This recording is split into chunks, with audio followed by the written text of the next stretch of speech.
આજે એક એવી અદ્ભુત કહાણીની વાત કરીએ જ્યાં ઇતિહાસ એક 16 વર્ષના કિશોરના હાથે લખાયો હતો. ના, આ કોઈ સામાન્ય લડાઈની વાત નથી.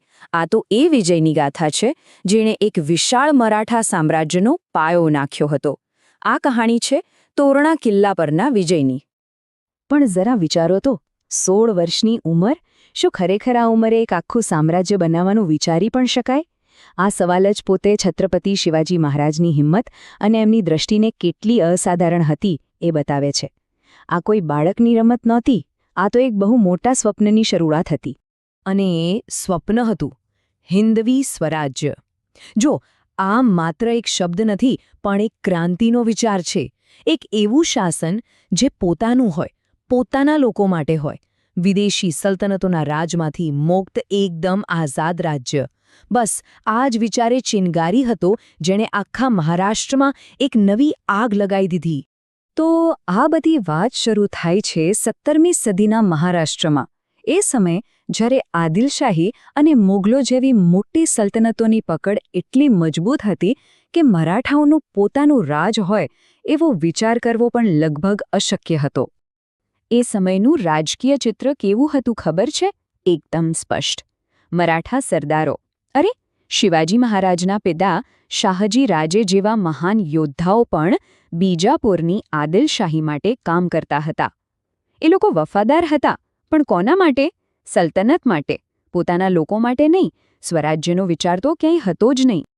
પણ આ જ માહોલમાં એક અવાજ અલગ હતો, રાજમાતા જીજાબાઈનો. એમની દૃષ્ટિ એકદમ સાફ હતી. બીજાની ગુલામી શા માટે કરવાની? મરાઠાઓ પોતાનું રાજ્ય કેમ ના બનાવી શકે? બસ આ જ વિચાર અને પ્રેરણા તેમણે બાળ શિવાજીના મનમાં એવી રીતે રોપ્યા કે સ્વરાજ્યનું બીજ બની ગયું. અને આ બીજને સંકલ્પનું બળ મળ્યું રાયરેશ્વર મંદિરમાં. અહીં યુવાન શિવાજીએ પોતાના માવડા દોસ્તો સાથે મળીને ભગવાન શિવને સાક્ષી માન્યા અને પોતાના લોહીથી સ્વરાજ્ય સ્થાપવાનો અભિષેક કર્યો. આ કોઈ ગુસ્સામાં લીધેલી શપથ નહોતી. આ તો એક આજીવન મિશનની શરૂઆત હતી. પ્રતિજ્ઞા તો લેવાઈ ગઈ, પણ હવે જરૂર હતી એક નક્કર પગલાંની. એક એવો પહેલો ઘા જે દુશ્મનને હચમચાવી દે, પણ કોઈ મોટું યુદ્ધ ન શરૂ કરી દે. અને આ રણનીતિનું પહેલું નિશાન બન્યું તોરણાનો કિલ્લો. પણ તોરણા જ કેમ? અરે, અહીં જ તો યુવાન શિવાજીની રણનીતિક પ્રતિભા દેખાય છે. પહેલું, આ કિલ્લો એના નામ પ્રચંડ ગઢ જેવો જ વિશાળ હતો.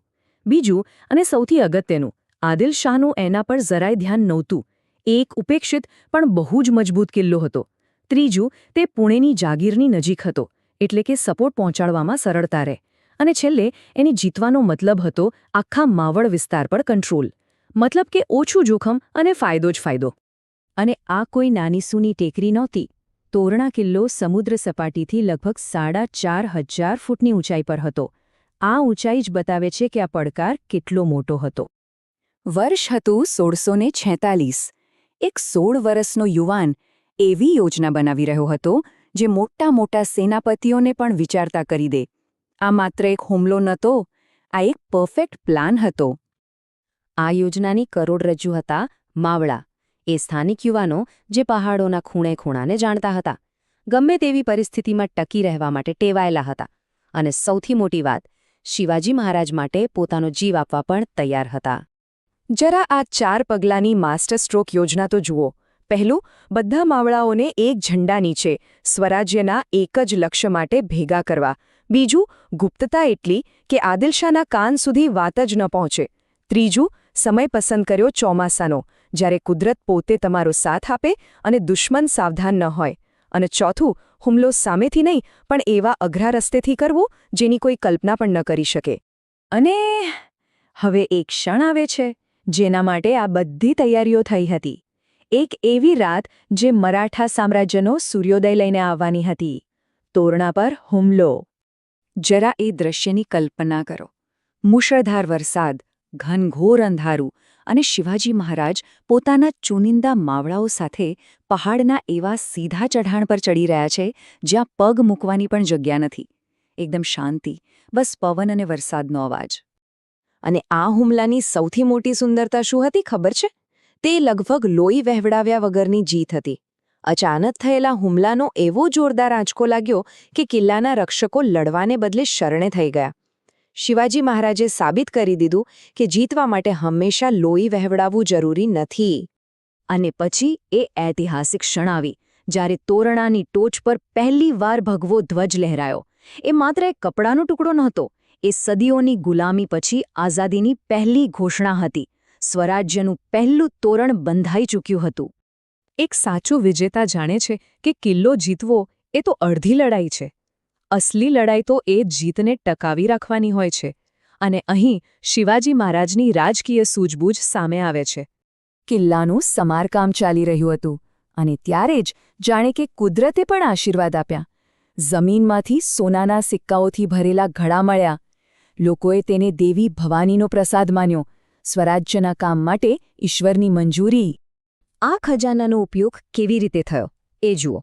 તેનાથી સૈનિકો અને લોકોનો મનોબળ તો આસમાને પહોંચી ગયો. પણ સૌથી અગત્યની વાત એ છે કે શિવાજીએ તેમાંથી એક પણ સિક્કો પોતાના માટે ન વાપર્યો. આખી સંપત્તિ સ્વરાજ્યની પ્રથમ રાજધાની રાજગઢના નિર્માણ માટે વાપરવામાં આવી. આ તેમની ઈમાનદારી અને દૂરદેશીનો પુરાવો છે. બીજી બાજુ આદિલ શાહને શાંત પાડવા માટે શતરંજની એવી ચાલ ચાલી જે અદ્ભુત હતી. જાહેરમાં સંદેશો મોકલ્યો કે આ કિલ્લો તો સાવ ખરાબ હાલતમાં હતો, મેં તો ફક્ત સલ્તનતની ભલાઈ માટે જ તેનો વહીવટ હાથમાં લીધો છે. અને પડદા પાછળ દરબારના ભ્રષ્ટ અધિકારીઓને પૈસા મોકલીને મામલો દબાવી દીધો. આ રાજનીતિએ તેમને પોતાની સ્થિતિ મજબૂત કરવા માટે ખૂબ જ કિંમતી સમય અપાવ્યો. તોરણાની જીતની અસર એક ડોમિનો ઇફેક્ટ જેવી હતી. મનોવૈજ્ઞાનિક રીતે તેણે એ ભ્રમ તોડી નાખ્યો કે સલ્તનતોને હરાવી ન શકાય. સૈન્યની દ્રષ્ટિએ તેણે કોંઢાણા અને પુરંદર જેવા કિલ્લાઓ જીતવાનો રસ્તો ખોલી આપ્યો. અને રાજકીય રીતે તે સ્વતંત્ર રાજ્યની સ્થાપનાનું પહેલું મજબૂત પગલું હતું. એટલે જ કહેવાય છે કે તોરણા માત્ર એક જીતેલો કિલ્લો ન હતો, તે હિન્દવી સ્વરાજ્યના સામ્રાજ્ય માટે એક તોરણ હતું. એક એવું શુભ પ્રવેશદ્વાર જેમાંથી પ્રવેશીને મરાઠાઓએ પોતાનો નવો ઇતિહાસ રચ્યો.